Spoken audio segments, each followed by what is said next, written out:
Me emër të Allahut, mëshirues dhe përdlimtar i madh. Juve u ka hutuar vrapimi garimi për pasuri e fëmijë.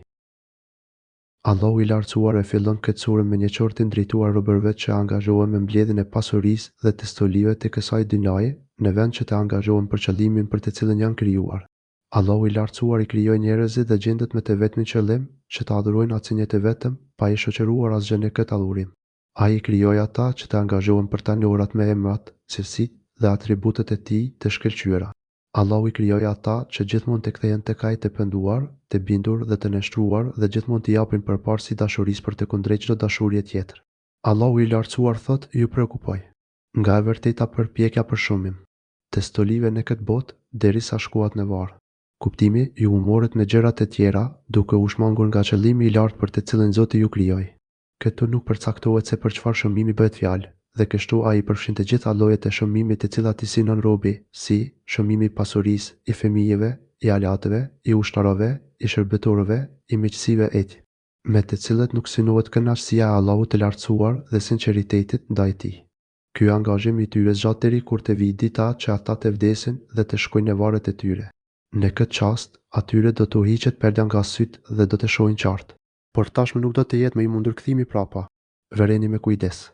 Allahu i lartësuar thot: derisa të vizitoni varret, gjë që tregon qartë se jeta e varrit është vetëm një urë kalimi mes kësaj dynjaje dhe botës së përjetshme. Njeriu do të jetë në varr vetëm përkohësisht, para se të shkojë, sipas veprave që ka bërë, atje ku e meriton, ose përjetësh në xhenet, ose përjetësh në zjarr. Me pas, i lartësuari paralajmëron: derisa të varroseni vdisni. U tefsiru sure et Tekathur ajet 1. Gjithsesi, ju do ta kuptoni këtë gabim.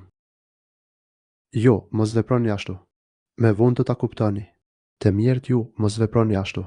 Me vonë do ta kuptoni. Ju nuk do të vepronit ashtu, po ta dinit me siguri.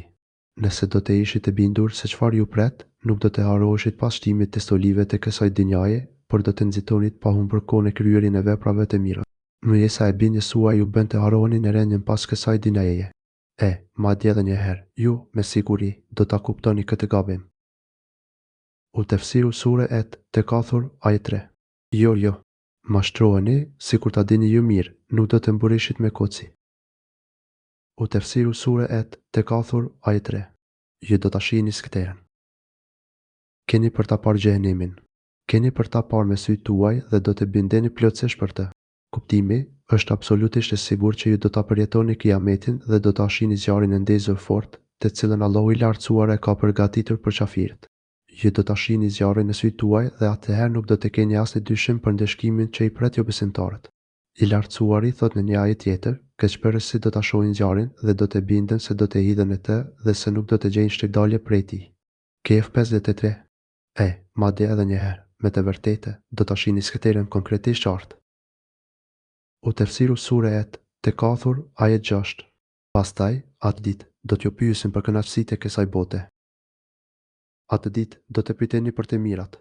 Në këtë botë, kuptimi për të gjitha mirësitë që keni marrë në dynja, Allahu i lartësuar do t'ju marrë në përgjegjësi, a u treguat mirënjohës për to, duke i dhënë Allahut të lartësuar hakun që i takon, apo i shfrytzuat ato të mira për të bërë poshtërsi ndaj Allahut dhe për të mos i bindur atij. Nëse jeni treguar mirënjohës dhe e keni adhuruar atë si një të vetëm, atëherë me të vërtetë ju i keni shfrytzuar këto mira në mënyrë të drejtë, prandaj dhe Allahu i lartësuar do t'ju dhurojë të mira dhe begati më të shumta dhe më të mrekullueshme se ato. Por nëse ju vetmashtrohet me luksin e kësaj dynjaje dhe nuk treguat mirënjohje ndaj atij që ju adhuroi, madje i përdoret ato për ta kundërshtuar Allahun i lartësuar dhe për të kryer poshtërsi të ndaluara prej tij, atëherë ai do t'ju ndeshkojë për këtë.